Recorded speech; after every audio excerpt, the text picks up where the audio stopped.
Bienvenida, bienvenido a Fotorrodando, un proyecto que forma parte de la red de podcast de Academia de Fotógrafos. Soy Ramón Ellín, fotógrafo y autocarvanista, y estoy al frente de esta iniciativa. Como usuario de una vivienda con ruedas, me apasiona viajar como al que más. Como fotógrafo, me gusta plasmar los parajes que recorro e intentar describir y realizar impresiones lo más espectaculares posibles de esos lugares. Pero esto no solo se puede realizar con el arte de la fotografía. Hoy recordaremos a Canadá. Viajaremos por sus parajes o no, pero descubriremos mucho de ese país con alguien que lo conoce, que lo retrata, aunque no con imágenes físicas, sino con vívidas descripciones, narraciones y textos que te hacen necesitar con urgencia desplazarte y descubrirlo. Hoy está en Fotorrodando alguien que en poco tiempo será muy conocido, y espero que tú que me escuchas contribuyas a ello. Hoy está aquí Daniel Pérez Morales. Daniel, ¿cómo estás? ¿Qué tal? Hola, muy buenas tardes. Pues aquí disfrutando de este rato de charla contigo. Muchas gracias por invitarme. Estupendo, pues nada, bienvenido a Fotorrodando y espero que pases un rato agradable y disfrutes. Seguro que sí. Bueno, permíteme que te presente como mereces. Daniel es un escritor madrileño que se desenvuelve con magia, frescura y precisión con la novela negra, con influencias de autores norteamericanos como Cormac McCarthy, Don Winslow o James Ellroy. Has publicado varias novelas de una saga ambientada en Canadá, como son Sin aire, Acer Nigrum o Media hora antes del silencio, o este otro que tengo yo aquí, que es En tierra quemada, donde retratas la sociedad, la cultura y la naturaleza de ese paisaje, así como los conflictos entre las diferentes comunidades. Eres ingeniero técnico de telecomunicaciones por la Escuela Politécnica de Madrid, cursaste estudios de posgrado de tratamiento de imágenes médicas y de teledetección por satélite en la Carlos III, y aunque viviste en Canadá, ahora resides aquí en Madrid. Eres guitarrista en una banda de rock y también has jugado al fútbol de portero en equipos de fútbol sala y fútbol 7. Seguramente me he dejado mucho por el camino, pero ahora iremos descubriendo mucho más de ti. Antes de nada, no sé si he metido la pata en alguna parte o me he quedado corto. ¿Hay algo que quieras añadir? No, es más o menos... Bueno, en Canadá no he llegado a vivir, he viajado por allí, pero llegar a vivir no he llegado a vivir. Lo que pasa es que sí es un lugar que me apasiona suficiente como para haber ido varias veces y haber explorado y haber quemado todo lo que he podido a aquel país, la verdad. Por eso quizá lo de la ambientación en Canadá, pero no he llegado a vivir. Ha sido más como viajero y para descubrir el territorio que viviendo. Aparte de eso, lo demás es todo así, tal cual lo has contado. Muy bien, fenomenal. Pues fíjate que le voy a decir yo a un pajarito que conocemos tú y yo, que él es el que me había dicho, no, si es que ha vivido allí y tal, igual. No, tanto como vivir, ¿no? Hablaré con el pajarito. Ya le voy a decir yo ya. He pasado tiempo, pero como visitante, pero no he llegado a vivir. Genial. ¿Cuántas veces has estado allí en Canadá? Que recuerdes. He estado 3, que recuerde. 3. Uh-huh. ¿En periodos muy largos o épocas de vacaciones? Ha sido de vacaciones siempre. Lo que pasa es que he ido a distintos sitios. He estado en Quebec, que es lo que está ambientado la novela. He estado en Ontario, he estado en British Columbia y en Terranova, que tuve allí una tía trabajando varios años. Sí, esto es lo que me sonaba a mí, que tenías un familiar en aquella zona. Sí, que estuvo... Sí, tuve una tía mía, estuvo trabajando muchos años allí en Canadá, en St. John's. Daba asistencia en el Instituto de la Marina a los pescadores españoles que faenaban por allí cuando existía en la temporada del bacalao. ¡Qué bueno! Que ahora ya... Entonces había muchos... Sí, hay muchas anécdotas de esa época. Lo que pasa es que luego, bueno, con las prohibiciones de la pesca y demás, pues todo eso se fue un poco desmantelado, pero por allí iban barcos pues rusos, portugueses, españoles y tal, y entonces pues la administración pública española tenía a trabajadores destacados allí pues para asistirles en los que fuera necesario, claro, si se metían en líos por lo que fueran los pescadores españoles. Bueno, Daniel, ¿en qué área de la informática trabajas ahora? Trabajo en telecomunicaciones, en temas de, bueno, en todas las, digamos, la lógica de los servicios de valor añadido que se aplican a todos los servicios de telefonía móvil, pues las llamadas, los servicios de emergencia, las tarificaciones en tiempo real, este tipo de cosas. Es mi ámbito de actuación que... Supongo que el trabajo actual te llena bastante. Sí, sí, la verdad es que sí. Es un trabajo que me gusta. Lo que pasa es que se ve que no es suficiente porque es verdad que, como has contado, pues hay muchas otras cosas que Bueno, quiero explorar. quien esté libre de Y entonces pecado que termino de tire. trabajar en una cosa Sí. y me pongo a trabajar un montón de otras, como lo de la música o los libros, que no me dan ni un duro, pero es muy divertido. Bueno, eso vamos a intentar que cambie de signo. Vamos a ver. Bueno, te iba a preguntar, pues tenía preparado en el guión que cuánto tiempo residiste allí, pero ya hemos visto que no. Cuéntame cómo terminaste embebiéndote de la cultura canadiense y sobre todo en estas zonas que nos has contado antes, en las que te has desenvuelto para describirlas como lo haces en las novelas. Bueno, la verdad es que no lo sé, yo no sé bien explicar, supongo que es un proceso que implica varios factores. Y uno de ellos es que, bueno, aparte de que Canadá siempre es una cosa por la que he sentido cierta fascinación desde niño, desde que mi tía trabajaba allí, ¿no? Entonces, pues cada vez que venía a los ojos de un niño, cada vez que te contaba las anécdotas de que si los marineros rusos o lo lejos que estaba eso, o el descenso de icebergs por delante de St. John's con el deshielo de la primavera y demás, pues supongo que uno se queda un poco fascinado, ¿no? Es una especie de tierra prometida que uno tiene desde niño, ¿no? Como con la fascinación de quien va, ¿no? A explorar. De niño la cosa se ve con mucha más magia de lo que luego se ve de mayor, supongo. Y siempre te queda un poco eso ahí, ¿no? ¿No? Y luego, pues bueno, ya teniendo en cuenta esto de que siempre es un lugar que ya es un poco especial para ti, ¿no? Sí. Porque alguien pues muy cercano a tu familia te estaba contando como todas esas historias y demás de esa tierra medio mágica, ¿no? Que era donde pues todo estaba cubierto de nieve en invierno. Este tipo de fotos que tiene de esa época pues son espectaculares, ¿no? Y las tengo ahí grabadas en la retina del niño que las vio.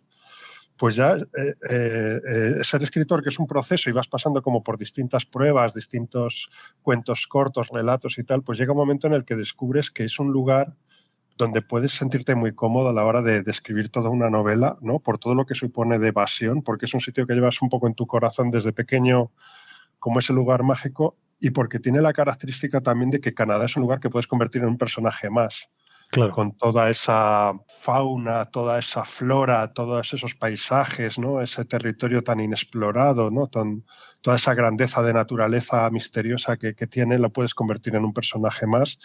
Y de hecho yo en mis novelas juego un poco con eso también, que ya que no puedo meter banda sonora en un libro, pues por lo menos meto unos paisajes que forman parte también de... Se convierte en un personaje más, yo creo, los paisajes. No, y tanto. De verdad que, bueno, precisamente Fotorrodando tiene que ver con la fotografía y con las autocaravanas o las viviendas rodantes. Y el hecho de que estés aquí es porque luego veremos si haces o no haces fotografía, pero tal y como describes los paisajes, los entornos, incluso las personas, es como si fuera una fotografía. Cuando alguien, por lo menos yo, cuando yo he leído tu obra, sientes que estás viendo, estás contemplando una estampa, estás contemplando una película. Todo está en su sitio, todo queda ahí al alcance de la mano y tan definido y tan bien descrito que parece una fotografía, como te digo. Y sí, desde luego puedes estar orgulloso de ello porque lo consigues y con sobresaliente, iba a decir con notable, ¿no? Con sobresaliente, así que sí, es indudable, ¿no? Y desde luego, a mí por lo menos sí me ha despertado esa... sí, Canadá es una zona pues un poco inhóspita por lo que tú comentabas antes de esas nieves, de todo lo que hemos visto en cuanto a las tribus indias que deambulaban por la zona norte de América, la Norteamérica, ¿no? Y ese trasiego entre Canadá y Estados Unidos y estas zonas. Y desde luego, lo que te digo, leyendo tu novela, te dan ganas de coger y hacer con la autocaravana la ruta de los lagos y hacer todo. O sea, es espectacular. No me Bueno, no extraña. me alegro de que lo comentes así. Sí que es cierto que es un poco intencionado cuando... Hay quien me ha dicho que mi estilo es un poco cinematográfico con las Ya lo creo, novelas, ¿no? ya lo creo. Y porque se basa mucho también en la imagen, ¿no? En proyectar, pero porque también digamos que el medio en el que más he crecido como narrador ha sido el cine desde muy pequeño. Casi primero aprendí a ver películas, luego ya aprendí a leer y a escribir y un poco es mi manera de entender la manera de contar historias, ¿no? Un poco como una película con su imagen, su paisaje y demás. Y es cierto que luego hay una intencionalidad detrás cuando muestras un paisaje que es un poco buscada, en el sentido de que al final lo que buscas es una reacción del lector. Entonces, el mismo bosque, y Canadá tiene muchos bosques que ofrecerte, ¿no? De mil maneras, el mismo bosque puede ser un lugar acogedor y que transmita paz, y ese mismo bosque puede ser un lugar perturbador y que transmita soledad o miedo. Es lo mismo, ¿no? Y tú cuando, pues como fotógrafo, si se filtran los rayos del sol a través de las copas de las coníferas, pues puede generar una sensación de sosiego o una cosa de qué me va a pasar en este bosque, ¿no? ¿Qué fieras hay por aquí que aguardan y me quieren hacer daño? Y todo eso cuando eres un escritor que intentas transmitir con la fotografía, supongo que igual la fotografía está el objetivo de la cámara, pero está la subjetividad del autor que lanza la fotografía. Claro. Quiere transmitir algo con esa fotografía, con un retrato, quiere transmitir pobreza o quiere transmitir riqueza o quiere transmitir soledad o alegría. Y eso depende también de cómo se enfoca, desde dónde se toma el plano, de qué es lo que muestras o dejas de mostrar. Y esto sucede también a la hora de escribir. Yo te enseño en el bosque lo que quiero que veas para que te dé miedo o para que te sientas a gusto y a salvo en el bosque. Y es un poco con palabras. Yo no he hecho fotografía, pero con palabras intento construir una fotografía. Y eso es un poco que estoy buscando. Magistralmente, de verdad que sí. Que lo haces fantásticamente bien. ¿Cuándo decidiste que querías escribir y cómo te formaste para ello?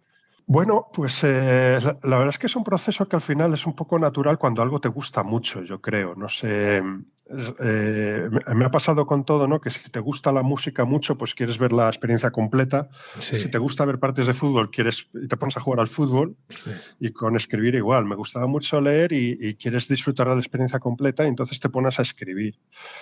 Y como formación, pues primero eres un poco un lector activo de ver qué recursos o cómo hace otra gente, digamos, para enganchar y no convertirse en algo aburrido, ¿no?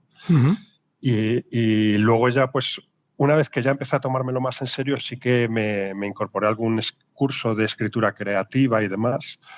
Y bueno, te enseñan recursos y la verdad es que son interesantes los ejercicios que te ponen para empezar a trabajar y en el fondo es que lo que cuentas, todos podemos contar una historia, si la cuestión es hacerlo lo suficientemente poco aburrida para que alguien quiera seguir leyéndote página a página. Sí. Oye, ¿cómo influyó, Daniel, en ti Canadá en la forma de escribir, en la elección de temas y de los personajes? Bueno, yo creo que después de hacer cuando intentas crear un universo, que es al final lo que hay en una novela, tú creas una especie de pequeño universo, ¿no? Con sus propias reglas, sus propios personajes, ¿no? Y fue un lugar que me encajó para esto, por eso que comentaba del paisaje, por eso de que tiene distintos, pues hay muchísima inmigración para poder mezclar muchas culturas diferentes. Y también tienen, pues es un poco esa otra parte también que me sirve a mí mismo como al ejercer de escritor como evasión, porque también el primero que se tiene que divertir escribiendo es el que se va a pasar muchos meses o un año entero página tras página. Y me resultaba un lugar interesante al que evadirme. Después de terminar una jornada laboral, te pones a escribir y dices, pues me voy a Canadá. Y era una manera de evasión, ¿no? De que me sirva a mí también de evasión, claro, porque es verdad que la gente tiende a escribir sobre lo que conoce, pero si escribo sobre mi propio barrio no tenía la misma sensación que si empiezo a escribir sobre las noticias leídas en otro idioma de otra gente con otras problemáticas, con reservas nativas, con otras culturas y demás, que me suponía también además un aprendizaje y un descubrimiento para mí mismo. Porque al escribir estas novelas yo también he descubierto muchas cosas sobre el propio Canadá, su historia y su cultura. Claro. ¿Las zonas que estuviste en Canadá supongo que eran todas anglófonas o también eran francófonas? Las dos. Estaba en zona francófona, anglófona. Hay bastante diferencia entre ellas para el visitante y lo que pasa es que sí que las novelas las he ambientado en la zona más francófona. En la zona de Quebec. Lo de la elección en sí de por qué Quebec, pues tampoco tengo muy claro. Podría haberlo hecho anglófona y demás, pero sí que era una zona que más o menos conocí un poco bien y su geografía y demás, y me sentía cómodo con ello. Entiendo que también dominas un poco los dos idiomas. El inglés, el francés no, pero el inglés sí. Lo que pasa es que, bueno, en Canadá es cierto que es zona francófona, pero se habla mucho inglés. ¿Llegaste a hacer amistades allí en Canadá y las conservas? No llegué a hacer. He conocido gente allí y conocí pues gente a lo mejor pues anecdóticamente en la reserva Mojao que hay por allí o de Canabaque o moteros, ¿no? de Quebec, que hay cierta cultura de los clubs de motocicletas, pero no me traje amistades para acá. ¿Alguna de esas personas que conociste tiene que ver con la novela, con la saga que tienes? A veces salen y los he incorporado. Sí, o sea, sí que incorporo algunas de las anécdotas de mis viajes y tal, pues van ahí incluidas, tanto de los viajes como de la vida personal. ¿Crees que hay un choque ya no cultural, sino a todos los niveles, de climatológico, de estar allí, venir aquí, volver? Cuando estás aquí, estás deseando ir allí a ver, a sentir aquello, a esas experiencias, o no hay o ya es todo muy globalizado, ya es todo muy normalizado. Sí, yo creo que no siento mucho choque cultural ya en ningún sitio al que voy, más o menos que compartamos una cultura. No he viajado mucho por sitios donde sean religiosamente muy distintos y demás, como Oriente Medio y demás, pero lo que es en la zona de Norteamérica o por Europa, yo no noto mucha diferencia cultural entre unos y otros, la verdad. A mí si hay algo que me ha dado viajar, que sí que he estado en muchos países, es la sensación de que en el fondo somos todos muy, muy parecidos. Sí, somos muy parecidos y somos muy diferentes, ¿no? En el sentido de que hay que preservar cada idiosincrasia, cada particularidad de cada sitio, aunque al final, en esencia, somos exactamente lo mismo, ¿no? Sí, o sea, un poco que los códigos y los valores morales que nos rigen en el fondo pues se parecen bastante, cada uno con sus particularidades, pero los humanos, no sé si esto pues es motivo de celebración o no. Supongo que sí, pero somos más parecidos de lo que pensamos, porque en el fondo siempre nos preocupan las mismas cosas. En lo más profundo de nuestro corazón nos preocupa pues cosas que son muy comunes a todos los seres humanos, ¿no? Que es nuestro propio bienestar, el de nuestra familia, el poder prosperar, son problemas muy comunes. Claro. Antes nos decías que has viajado por muchos países. ¿Cuáles son? Pues no sabría decirte, por Europa, pues es que he estado en unos cuantos, la verdad, en Inglaterra, en Italia, en Francia, Alemania, Suecia, que también estuve un tiempo allí desplazado por trabajo, y luego he estado en Estados Unidos varias veces, en Canadá, sí que he estado en algunos. ¿En Oriente Medio decías también? De pequeños que tenía... ¿En Oriente Medio decías? ¿Perdón? En Oriente Medio no, ha sido casi siempre por países del lado occidental, digamos, de la cultura occidental. No he pasado nunca a Oriente Medio. Tengo ganas de ir, por ejemplo, a zonas orientales como Japón y demás, pero nunca he tenido la oportunidad. Mucho más oriental de lo que estaba pensando. Sí, bueno, Japón, si te gusta la cultura canadiense o, digamos, la zona canadiense, Japón tiene que ser espectacular. Quizá esperaremos alguna novela de aquella zona, porque tiene, no sé, creo que un misticismo especial, ¿no? Japón. Claro, ese es el tipo de cosas que a mí me llaman mucho la atención para escribir una novela, ¿no? Ese misticismo de algunas sociedades que conservan tanto sus valores tradicionales, aunque haya llegado la modernidad en algunos aspectos, pero en otros siguen portando muchísimo pozo de tradición. ¿Qué consejo le darías a alguien que quiere escribir una novela negra ambientada en otro país? ¿Y qué recursos o técnicas usas para documentarte y crear esta atmósfera creíble? Bueno, para alguien que haga lo mismo que yo, de escribir sobre algo así que está más lejano y demás, pues mucha documentación. Yo me documento muchísimo. Leo la prensa local para ver qué tipo de problemáticas tienen allí, porque lo que sí tengo miedo es de ser impreciso a la hora de escribir los lugares. Entonces me empapo mucho de prensa local, me, al ser novela negra también de casos locales, a veces hasta estudiarme la ley de qué cubre cada cosa, porque Qué por bueno. ejemplo un caso como Canadá, claro, tú tienes por ejemplo la Sûreté du Québec, ¿no? Que es la policía, digamos, de la región de Quebec, de la provincia, y luego pues tienes la policía montada, ¿no? De Canadá, que es para la zona anglófona. Entonces, pues por ejemplo, pues tienes que determinar, como mis policías son de la Sûreté de Quebec, pues tienes que determinar cuáles son las competencias de cada uno, ¿no? Claro. ¿Qué pasa si sucede en una ciudad el asesinato? ¿Qué pasa si es en una zona rural o hasta dónde llegan? Entonces, te tienes que estudiar todo ese tipo de cosas. Mucha documentación. Y luego, por otro lado, claro, eso es documentación pura y dura. Y luego, lo que pasa es que solo una vez que te empapas de ello, pues te sale más natural, digamos, para escribir, y a la hora de escribir, pues intentar tener una historia que a base de repasarla, pues intentes hacerla amena, porque lo que sí sucede como escritor, si alguien más lo ha intentado, a mí me pasa mucho, es que te pones a leer una cosa, te vas tan satisfecho, al día siguiente la vuelves a leer y dices, pero madre mía, sí, me estoy aburriendo a mí mismo. ¿Cómo le meto aquí Claro. Bueno, ¿sabes qué pasa? Creo que ahí compartimos también un poco lo que se llama el síndrome del impostor, ¿no? Creo que es algo que tendrá que ver con las inseguridades del ser humano, de las personas, ¿no?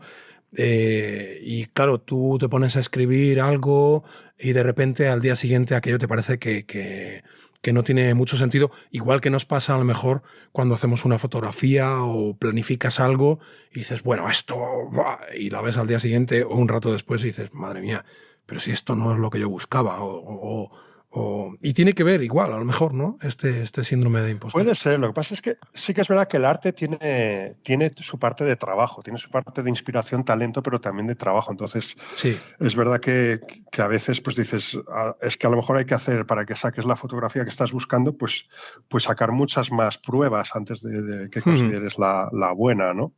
Y con la escritura pues pasa lo mismo, ¿no? Que es que se trata de que en el fondo no basta lo que tú lo cuentes, tienes que hacerlo atractivo al que lo está leyendo para obligarle, más que obligarle, persuadirle para que pase de página y quiera seguir leyendo. Y eso tiene también su propia técnica, digamos, de sus propios trucos para enganchar al lector, y es un poco lo que cada uno busca con su estilo de escritura particular. Daniel, ¿qué proyectos literarios tienes en mente, en marcha? Y si seguirás escribiendo sobre Canadá o explorarás otros escenarios. No, mi idea, ahora no estoy trabajando en nada particular, pero sí estoy explorando ideas de hacia dónde quiero ir en lo siguiente. Y esta vez creo que mi idea es dejar de lado Canadá y explorar otros escenarios más cercanos para ver cómo es eso de escribir sobre lo que se conoce. Es algo que no he hecho todavía. Hasta ahora he escrito más o menos con resultado que creo satisfactorio sobre algo que me resultaba a mí de evasión, y quiero probar la experiencia de escribir sobre lo que uno conoce. No lo sé, a lo mejor me lo llevo a la zona urbana madrileña o no lo sé, ya pensaremos a ver. Qué bueno. Una pregunta que se me ocurre después de lo que hemos estado hablando. Tú describes los parajes, además de los personajes, las historias, de forma espectacular, pero para hacerme una composición en mi cabeza, cuando describes esos parajes, tú previamente has hecho fotografía, te has basado en algo, o son recuerdos muy vividos que tú almacenas en tu memoria. Porque igual que un pintor puede, digamos, se me ocurre ahora mismo Antonio López, se va siempre a una misma hora, a un mismo sitio para tener una luz determinada y hacer ese hiperrealismo que hace, o un pintor de otra índole que, bueno, pinta paisaje y se basa en una fotografía que ha hecho previamente él o ella o que le ha gustado. Y entonces, a partir de aquí, realiza su paisaje, su bodegón o lo que sea. ¿Cómo lo instrumentalizas tú para llegar, a esa descripción tan brutal que haces? No, pues supongo, fíjate, pues va a tener más que ver con la fotografía de lo que yo pensaba en la charla, porque sí que uso la fotografía, la uso porque, pues por ejemplo te comento, un proceso muy natural puede ser que yo a lo mejor en uno de mis viajes vea algo que me llame mucho la atención, ¿no? Uh-huh. Por ejemplo, una zona, pues un callejón. ponle un Sí, callejón de la zona abandonada sórdida de Montreal, donde hubo una industria antes y ahora todas las naves están abandonadas y ahí aparece pues unos restos humanos, ¿no? Que sería un sí, posible comienzo de una novela. Pues a lo mejor eso me ha podido llamar la atención, pero claro, cuando han pasado un tiempo que te pones a escribir la novela no puedes tenerlo todo tan vívido. Entonces sí que vas a documentarte a fotografías y puedes combinar a lo mejor pues hoy en día que con el Google Maps o las fotos de satélite o fotografías de cada lugar, que cualquier sitio lo sacas, es ir fotografiado por 20 personas, pues sí que me sirve para poder trabajar luego en la creación. Y hago un poco lo que te comentaba, ¿no? De decir, pues si quiero crear intranquilidad, pues voy a utilizar esta fotografía para empezar a crear intranquilidad, ¿no? En el lector. claro. Fíjate hasta qué punto esto es así, que una vez me consultó alguien que quería, digamos, estaba haciendo sus pinitos en escritura y tal, y me contaba, oye, pues ¿qué puedo hacer? ¿Qué puedo hacer? Porque es que mi problema es que me bloqueo. Empiezo a contar una historia y demás y tal, y me bloqueo, ¿no? Y entonces, pues precisamente lo que le dije para desatascarte, coge una fotografía. Vete a la escena donde tú quieres, coge una fotografía y eso te va a desatascar. Por ejemplo, pues imagínate pues que en una escena de típica del Padrino, ¿no? De un funeral, ¿no? Y van allí todos con las comidas al funeral a dar el pésame a la familia y decir, pues me he quedado bloqueado aquí, ya han dado el pésame y tal, ¿y ahora qué? Bueno, pues coge una fotografía de un sepelio, de un funeral o de un entierro y empieza a contar qué está pasando. Y eso lo he hecho yo, por ejemplo, para desatascarme, cogerme una fotografía al azar, y a mí me parece que es un truco que a mí por lo menos me ha funcionado para salir adelante. Sabía yo que tú eras un fotógrafo. Bueno, en la práctica no los he hecho, pero como fotógrafo pasivo Bueno, sí que me sirve consumidor, para... coleccionista de imágenes y de alguna manera te nutres claramente. Es que es algo que tenía en mi cabeza, ¿no? El leerte, ver esa descripción. Claro, si además me dices que no has vivido allí, que han sido periodos vacacionales puntuales, al final, ¿de dónde sale tanta energía, no sé, esa imagen tan brutal? Pues, claro, has usado la fotografía. Sí, sí, sí, se lo he usado mucho. Sí, Y sí, sí. bueno, es una herencia de mi formación como narrador cinematográfica, porque precisamente a mí el cine que más me llamó la atención desde jovencito, desde pequeño, que al final es donde nos vamos formando para lo que vamos a ser de adultos, eran directores que utilizaban mucho la dirección de fotografía como recurso narrativo. Por ejemplo, Ridley Scott, Ujú, directores que venían del mundo de la publicidad, ¿no? Aprendían lo sugestivo, en la publicidad, en el mundo de la publicidad, aprendían lo sugestiva que podía ser la imagen, ujú. lo aplicaron a su cinematografía, ¿no? Como en películas como Alien o Blade Runner me sirve a mí para, digamos, aprender a contar historias, porque es de lo que he aprendido de directores como este, y entonces lo que hago es intentar trasladarlo eso al lenguaje escrito de la novela. Sí, sí. Pero sí, hay mucho de fotografía en ello. Ujú. Ahora que Fenomenal. estamos hablando de ello, me doy cuenta de que mucho más de lo que pensaba. ¿Tienes algún equipo fotográfico o directamente cuando haces fotografías lo haces con móvil? No, cámara, sí, tengo cámara normal, pero la cámara normal de un turista cualquiera, no soy muy especialista, la verdad.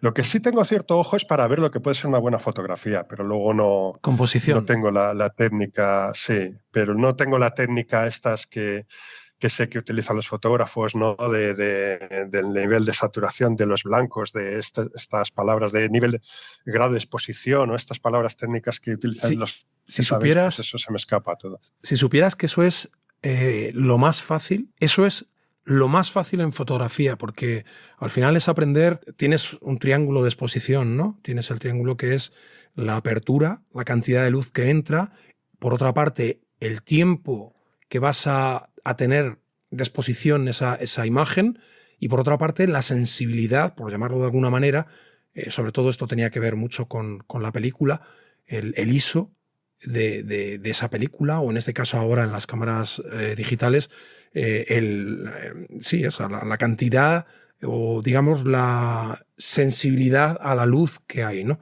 Hacer ese ajuste es tener claro, conocer bien la máquina y al final lo más complicado, yo creo que para el 80% de las personas que hacemos fotografía es componer, es tener ese ojo de composición, ese ojo que coloque cada cosa en su sitio. Eso es lo más complicado. Hace no mucho grababa con Javier Alonso Torre, que es un gran fotógrafo de paisaje, y teníamos esta disquisición acerca de, hay una creencia, ¿no? El cerebro tiene una parte creativa y otra que es la lógica.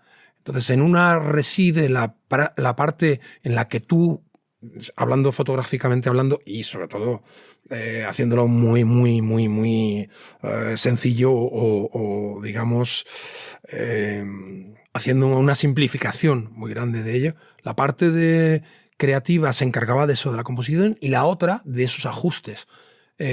Normalmente vamos a lo fácil, que es a esos ajustes, y nos olvidamos de la parte creativa. Y hay gente que, al contrario, que cuando es muy creativo y se centra un poco más en los ajustes, llega a perder esa visión creativa o no la tiene tan a flor de piel, ¿no? Entonces, si tienes esa visión, Daniel, hay que explotarla.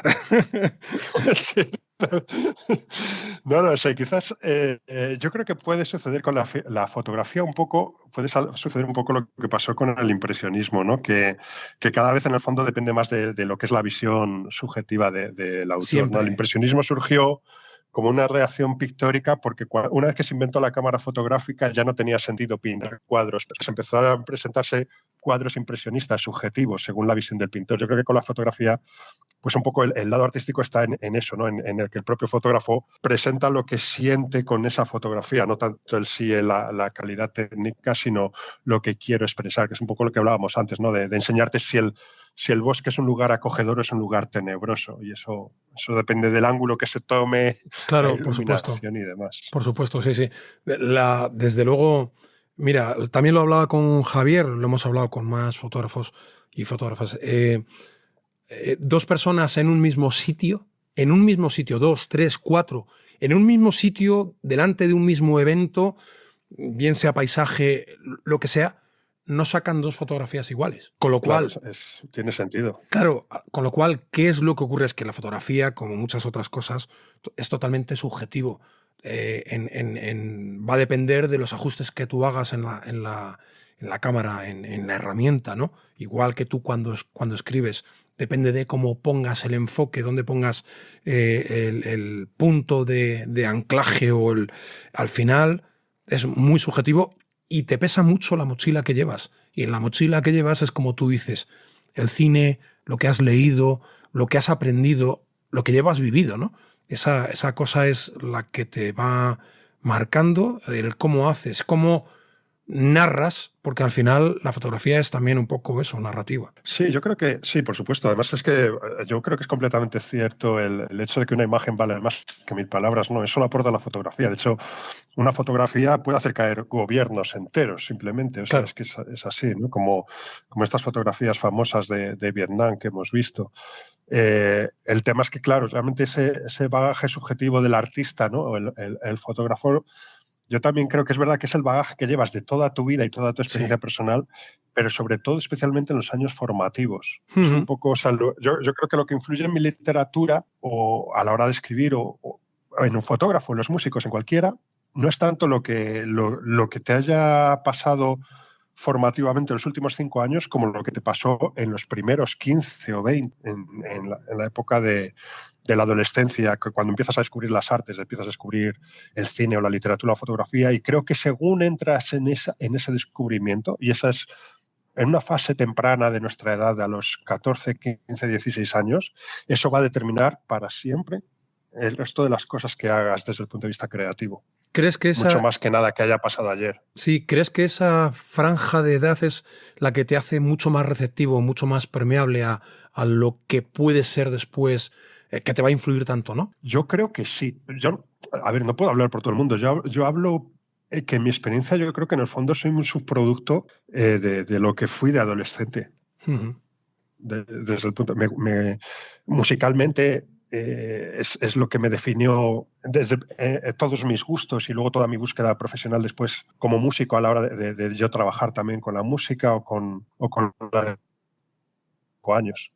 Yo creo que Perdona, eso nos determina se ha personalidades entrecortado. muy importantes, yo creo. Se ha entrecortado. Me decías Sí, que con la sí, música, con sí, respecto a la que al música. final, con respecto a la música, pues que al final, cuando descubres la música, es lo que va a condicionar, yo creo, que toda tu evolución. Mm, O o con la literatura.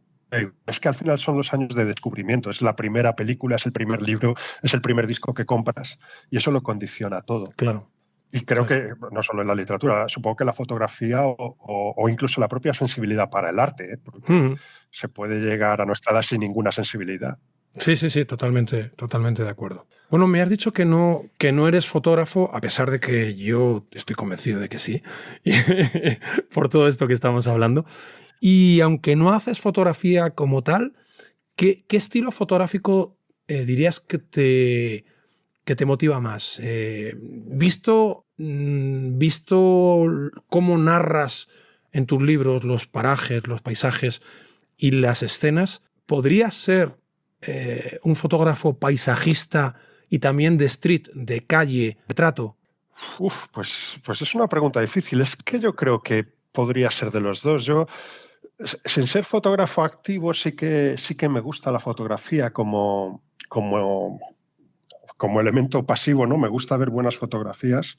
Y es que creo que se puede transmitir mucho con los dos, ¿no? Con las dos cosas, Sí, sí, sí. con el paisaje y con el retrato. Es decir, cuando puedes hacer una serie sobre las estaciones del metro de Nueva York en blanco y negro y puede transmitir muchísimo. Absolutamente. Puedes tomar un primer plano de una persona de 110 años y puede transmitir muchísimo, ¿no?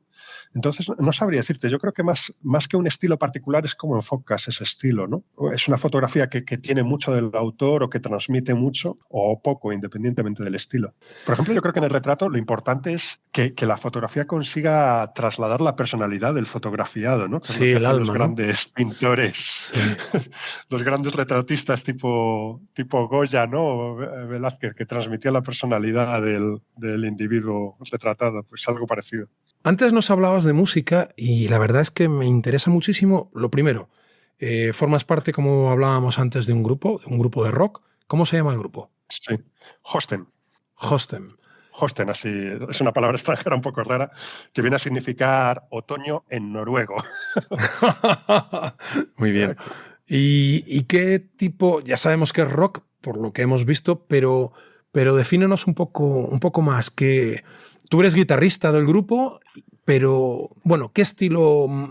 ¿Cómo definirías? Porque el rock es muy amplio, ¿no? Bueno, es un rock duro con voz femenina. Entonces lo que hacemos es una especie de... La banda lo que hace es una música muy energética, muy poderosa, con guitarras con distorsión y demás, y luego pues con la parte muy melódica de una voz que es femenina, ¿no? Si se puede comparar con bandas así que sean más o menos conocidas, pues un poco a lo Hailstorm o Evanescence o cosas así.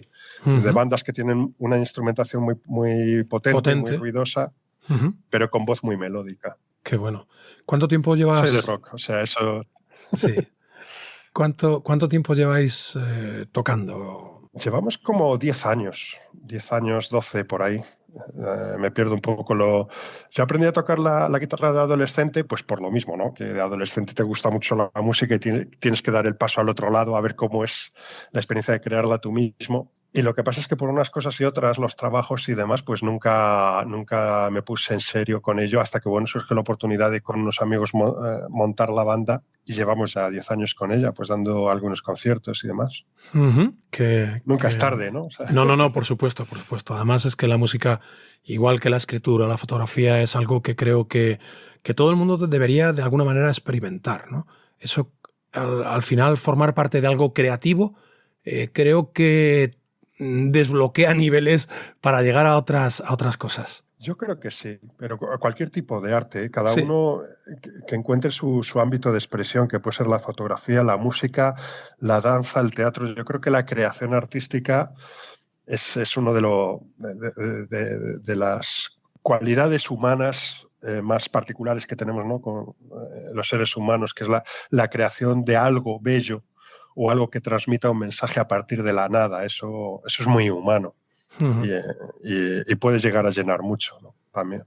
Yo creo que sí, indudablemente al final formar parte de algo que, bueno, estará o no estará en la historia, pero está ahí y tú la estás viviendo, te hace tener un punto de vista distinto y sobre todo una expectativa distinta. Sí, sí, yo creo que sí. Y aparte, bueno, pues es un viaje de descubrimiento, ¿no? El viaje artístico, al final es una exploración de nuevos límites de hacia dónde quiero llegar. Pasa con cualquier arte, que no está nada escrito, tienes que llegar siempre un poco más allá, perfeccionar lo que tienes y descubrir algo nuevo. Y eso es común a todas las artes.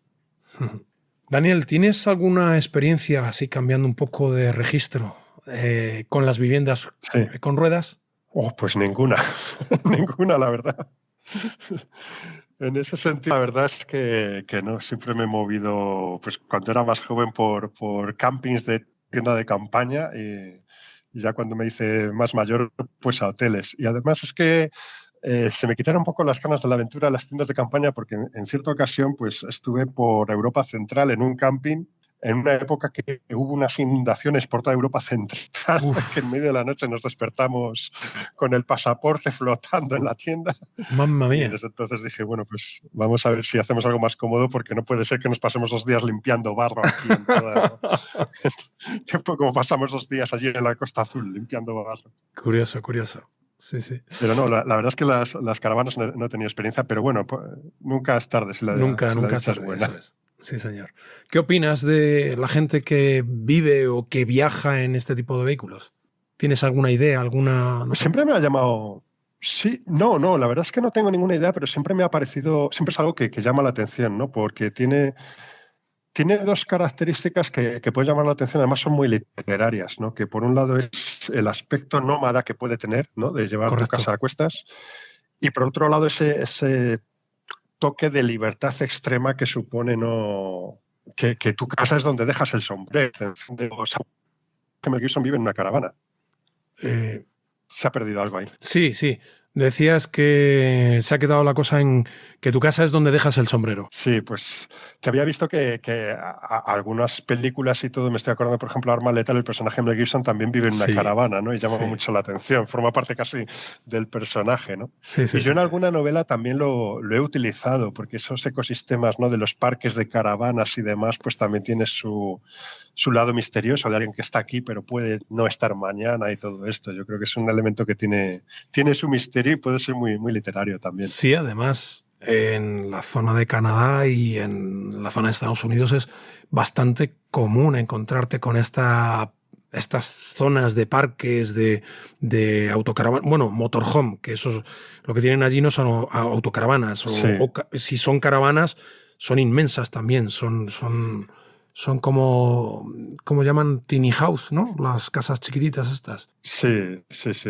Sí, eso es cierto, que allí existen algunas cosas que no existen en Europa, también porque tienen otra manera de vivir a veces con tanto espacio y demás, ¿no? O esa facilidad que tienen de no echar raíces, ¿no? Que aquí pues estamos más apegados a nuestro terruño y te encuentras estas cosas que son distintas allí y entonces también les puedes sacar cierto partido a la hora de escribir, ¿no? También para hacer interesante decir, oye, pues allí pasan estas cosas que aquí no conocemos, ¿no? Claro. Como tener que ir... De hecho, en algunas de mis novelas pues sale, ¿no? Que van los policías a buscar a alguien a un parque de caravanas y demás.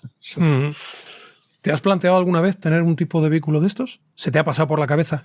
Alguna vez se me ha pasado por la cabeza, pero al final pues todavía no me ha animado, la verdad. No lo sé. No, es que eso ya veremos con el tiempo, ¿no? Más adelante cómo vayan. Como tampoco esperaba ni escribir novelas hasta que me puse a escribirlas, ni tener una banda de música hasta casi los 40 años, pues ahora, pues quién sabe si a lo mejor en los próximos años se acabe con una caravana. ¿Quién sabe? Genial. Sí, señor. Bueno, vamos a hacer un reto. Supongo que, bueno, ya que te planteas viajar a Canadá y después a escribir y montar un grupo de rock y tal, supongo que los retos te gustan. Así que vamos a hacer unas preguntas de estas de respuesta rápida. A ver, ¿qué te parece? Ah, bueno, vale. ¿Vale? A ver qué sale. Seguro que cosas muy interesantes. Ciudad favorita. Madrid. Comida predilecta. Macarrones con tomate. ¿Guitarra o pluma? Guitarra, venga, voy a mojarme. Pero me ha costado esa, ¿eh? ¿Beatles o Stones? Beatles. La que viene ahora sí que es complicada. ¿Libro o película? Película. Me he mojado. Sí. ¿Solista o banda? Banda. Siempre. Sí. Bueno, eso habla mucho y bien de trabajar en grupo. ¿Vinilo o digital? Vinilo. ¿Festival o concierto íntimo? Íntimo. Bueno, tú que eres guitarrista, ¿acústica o eléctrica? Eléctrica a tope de distorsión, si puede ser. ¿Un héroe de ficción? Jolín, pues está difícil. No sé, diría Deckard, el personaje de Blade Runner, el policía que va cazando replicantes. Qué bueno, sí señor. ¿Café o té? Café. ¿Escribir de día o de noche? De noche. ¿El último álbum que has escuchado? Jolín, pues es que me paso oyendo tanta música con el Spotify que álbum entero. Bueno, pues nada, te lo pongo más fácil todavía. ¿Banda o grupo que te guste? Pues diría que Arch Enemy, una banda de death metal melódico sueca. El mejor que concierto. Si hubiera sacado álbum recientemente sería el que hubiera escuchado. El mejor concierto que hayas asistido. De Arch Enemy, que he visto varias veces y cuanto más pequeña la sala, mejor. Genial. Ahora me explico un poco la respuesta que has dado un poco más arriba.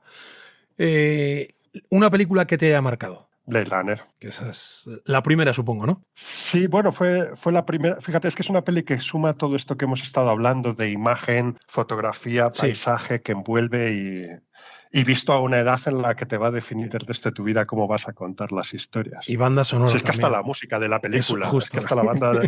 Es que claro, es que te pones a pensar y dices, ya no es solo personaje, ya no es que sea una novela negra en realidad, ya no es la fotografía, el director de publicidad y la imagen, es que hasta la música te va a condicionar el resto de música que oigas y hagas durante el resto de tu vida. Genial. Bueno, te decía la primera porque hay una segunda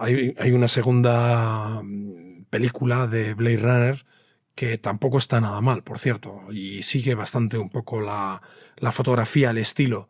No es la primera, pero está muy bien. Cierto, lo que pasa es que lo primero es, digamos, la parte esta de rompedora que tiene que condiciona todo. Y fíjate que es una película que hasta en la historia del cine es curiosa porque es una peli que no fue reconocida en su momento, ¿no? Creo recordar que es del año 82. Pasó sin pena ni gloria y que ha sido con los años cuando la gente empezó a saborearla como un buen vino y se ha convertido en una película de referencia, ¿no? A día de hoy. Y qué buenísima escena la final, ¿verdad? Con la lluvia. Hombre, bueno, pues es icónica. Es la que redondea la película, le da esa forma tan, ¿no? Como darle el empaque total final. Claro, y fíjate que hablando de fotografía, es que esa toma, ese plano, ¿no? Que es un plano medio con Rutger Hauer sujetando una paloma, ¿no? Con el fondo de la lluvia, la oscuridad, es que hasta ralentizan el vuelo de la paloma como para que se vea que es foto a foto, ¿no? Para que veas fotograma a fotograma cómo la paloma sale volando cuando el replicante muere. Hablando de fotografía, pues prácticamente lo que hicieron fue coger 3 fotografías y las colocaron una a continuación de la otra. Sí, es maravillosa, buenísima. Bueno, pues te iba a preguntar ahora sugerencias sobre una serie o una película. Entiendo que te quedas con Blade Runner, ya nos has dicho arriba. Pero danos alguna otra. Otra, pues a ver qué bueno, pues película es la última que recuerdo que me resultó... ahí va, pues no me voy a acordar del nombre, ¿será posible? La de Matthew McConaughey, Interstellar fue la última peli que salí del cine como... ¿Sabes? Porque hoy en día vas al cine y bueno, has visto la peli, estaba entretenida y tal, pero la última vez que salí verdaderamente impresionado fue al ver Interstellar. Esa fue la última peli que me dejó completamente cao. ¿Y cuál era el otro que tenía que recomendar? Una serie. Una serie. Pues mira, también hablando de novelas negras y que precisamente con Matthew McConaughey también, pues la de True Detective, la primera temporada, que es la de Matthew McConaughey, con 2 personajes maravillosos, que hace uno Woody Harrelson y el de Matthew McConaughey es soberbio. Buenísimos. Y esa serie me parece que sí, que me hubiera gustado escribirla a mí. Eso es lo que...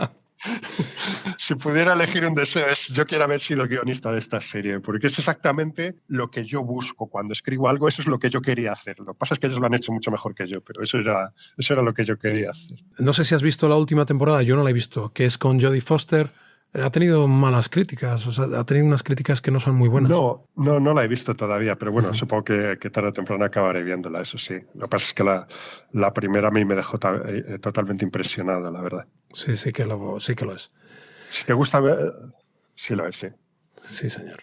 Bueno, un libro, aparte de los tuyos que hemos mencionado, un libro para recomendar. Pues, por ejemplo, es que ahí depende de la sensibilidad de cada uno, porque me suelen gustar, a veces leo unos libros que son muy duros de leer, ¿no? Me gusta mucho, por ejemplo, un autor que me engancha y no puedo soltar, es Cormac McCarthy, con No es un país para viejos o La carretera, son dos novelas que una vez que empiezo no puedo soltarla. Pero claro, admito también que son muy duras y eso depende de la sensibilidad de cada lector y las ganas que se encuentre por hacer esos viajes. Porque claro, son duras. O sea, yo llego a ver... Pues, por ejemplo, leí La carretera, es una maravillosa novela corta, es dura, pero es que cuando hicieron la película vi a gente saliéndose de la sala. O sea, hasta ese punto de dura. Ya. Pero entonces eso así... Pero claro, es que me suelen gustar géneros que son un poco duros, entonces no sé si es buena idea que yo recomiende. Cosas muy deprimentes. Bueno, recomiéndanos una banda sonora, una música. Y que no sea la de Blade Runner, ¿no? De Evangelis. Otra distinta. Otra distinta, pues, por ejemplo, si hablamos de bandas sonoras, otra que a mí me gusta mucho es la de Peter Gabriel de Verdi. ¿Verdi? ¿Te suena? Que es una película... Peter Gabriel tiene una banda sonora también instrumental así, que se basa un poco en sus canciones y es así un poco New Age, en la época que se estilaba esto de New Age, con marimbas y sonidos muy nocturnos y demás. Y es el tipo de bandas sonoras que a mí me gustan, ¿no? Que evocan cosas así, nocturnidad sobre todo. Y ese pues es interesante de oír la de Verdi de Peter Gabriel, que es a mí me parece un gran compositor, pues para bandas sonoras también.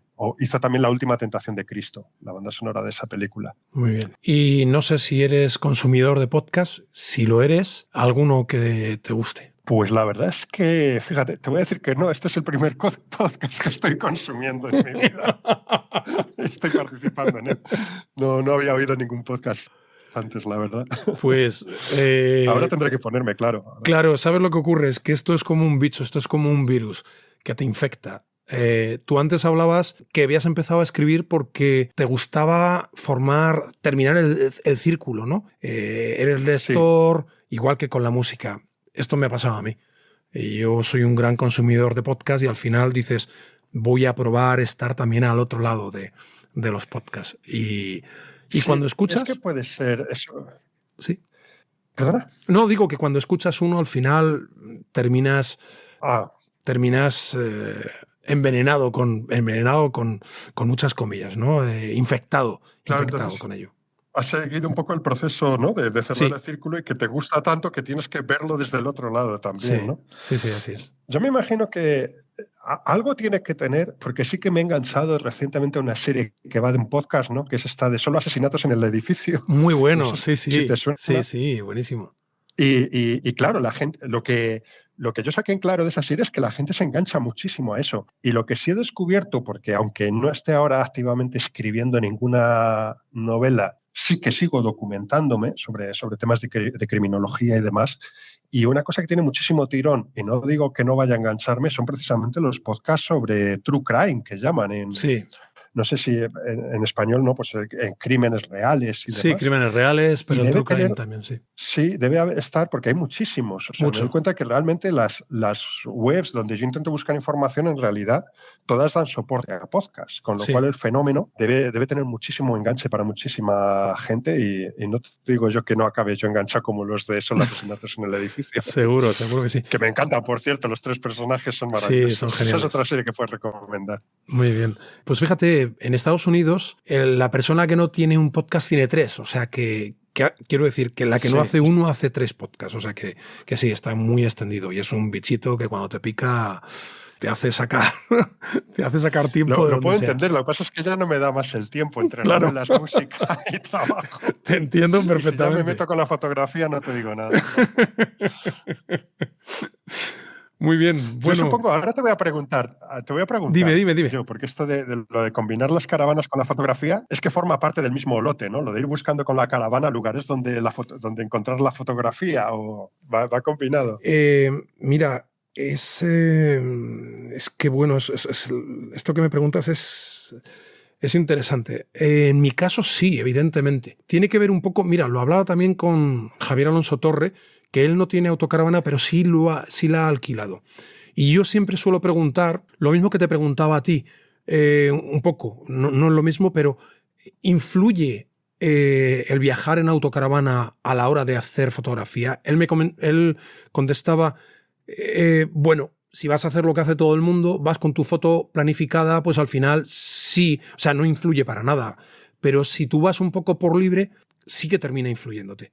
En mi caso, para mí, las autocaravanas, las personas que nos escuchan ya lo saben, pero te lo cuento, a mí me influyó muchísimo una serie de hace muchos años, con Ocho Basta, no sé si te acordarás de ella. Era una familia muy Pues no grande. llegué a verla, fíjate. Era una familia muy grande y sí tenían una autocaravana, que no era el escenario continuo, pero aquello sí me marcó. Aquello lo vi, era una motorhome como un autobús de grande, y aquello me gustó muchísimo.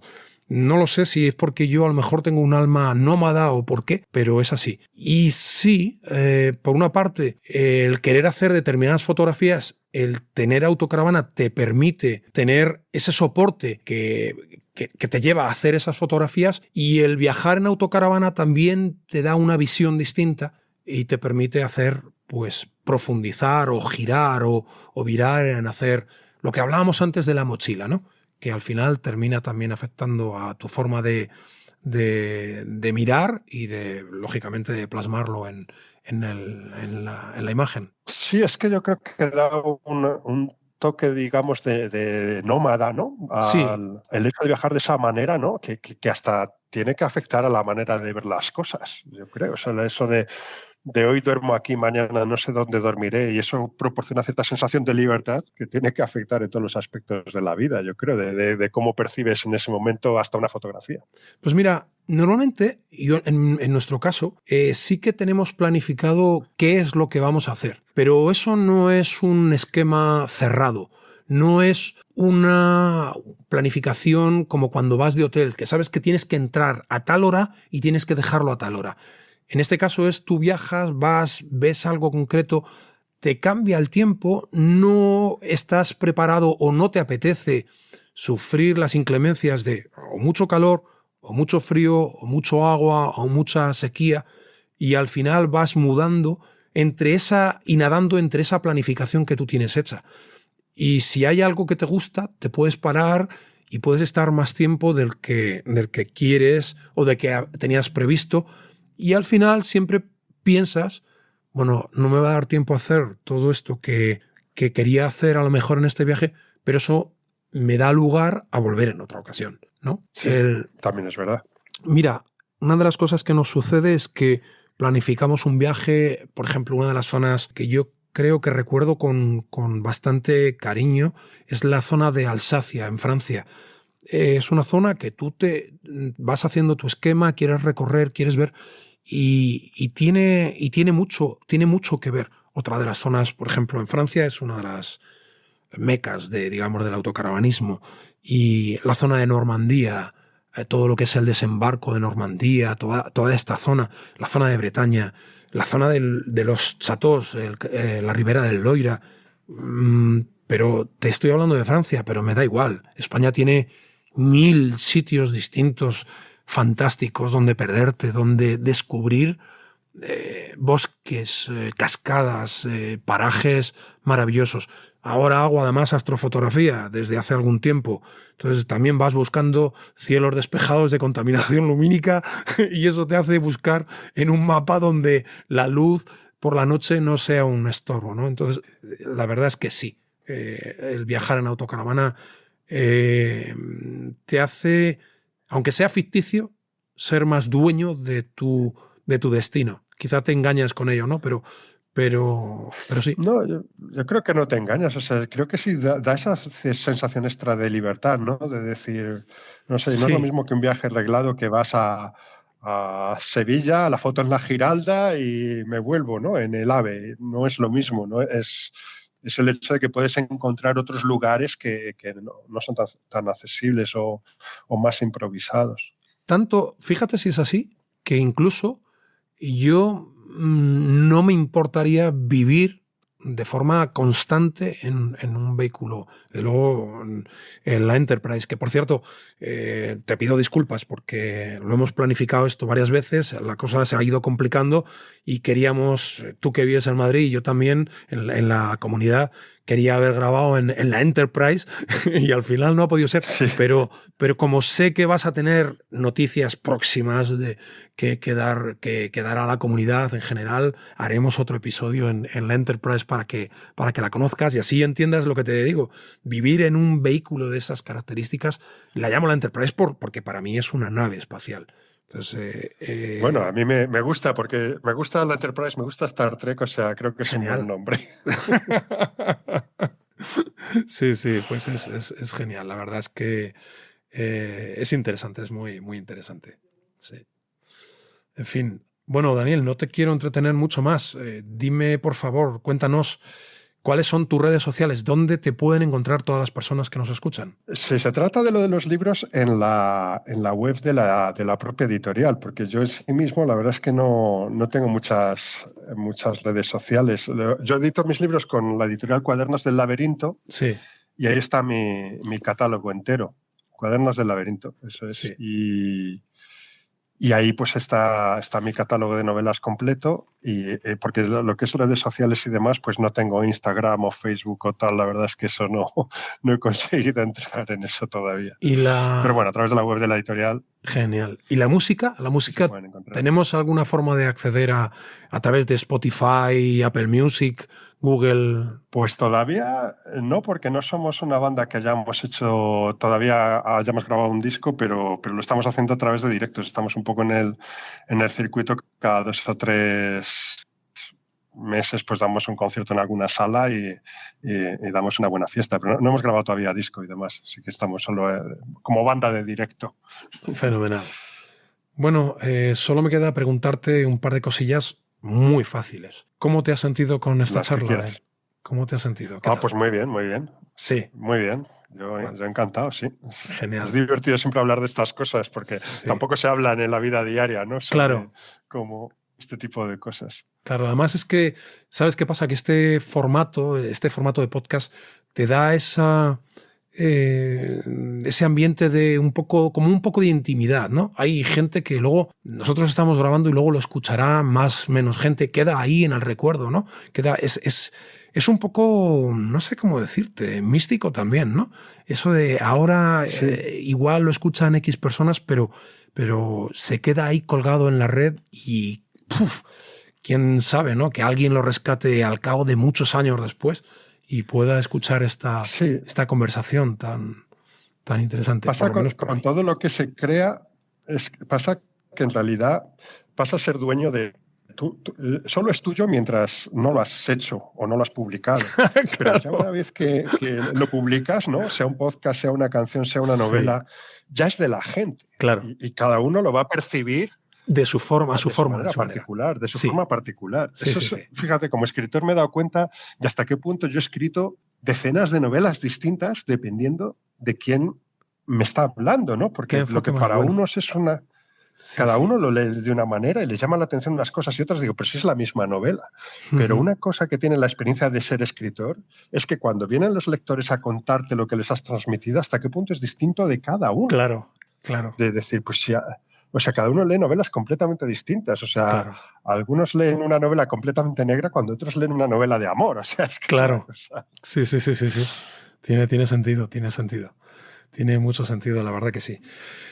Bueno, Daniel, ha sido de verdad un enorme placer y satisfacción poder haber compartido contigo este pedacito de espacio, de tiempo aquí en Fotorodando. Muchísimas gracias por venir a Fotorodando y sobre todo por tu generosidad y disposición. Ha sido un honor y un privilegio. Muchas gracias a ti, sí, lo he pasado muy bien aquí hablando de estas cosas. Genial. Encantado las veces que haga falta. Esta es tu casa, así que cuando quieras, ya sabes, tienes la puerta y las ventanas abiertas a tu disposición total. Vale, de acuerdo, pues muchas gracias. Bueno, a ti que nos escuchas, gracias por hacerlo. Gracias por haber llegado hasta aquí y espero que hayas disfrutado y te haya gustado tanto como me ha gustado a mí. Si es así, puntúa el programa en la plataforma que nos escuches y compártelo. Recuerda siempre preservar la naturaleza para poder seguir disfrutando de ella. Viaja, planifica, mézclate y disfruta. Nos escuchamos aquí dentro de muy poco. Gracias, Daniel, y un abrazo enorme. Muchas gracias a ti.